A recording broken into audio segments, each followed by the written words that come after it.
For the Košice region, one of the key priorities is environment and the climate adaptation. We have two strategic documents we both adopted.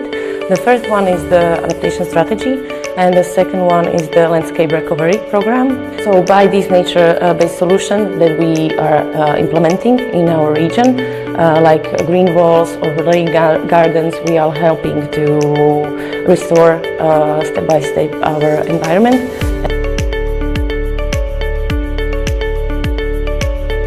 The first one is something that the people cannot see.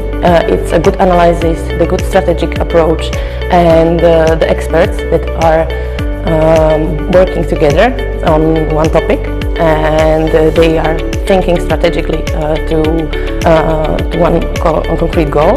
And the second one is promoting with the public, speaking and making the marketing and the implementation of the solutions.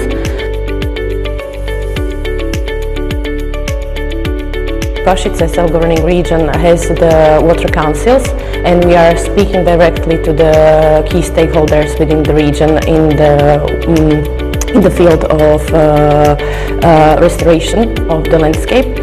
I think that it's important to re-exchange the experiences and to help also our stakeholders to have another point of view which can be brought by another countries and another experts.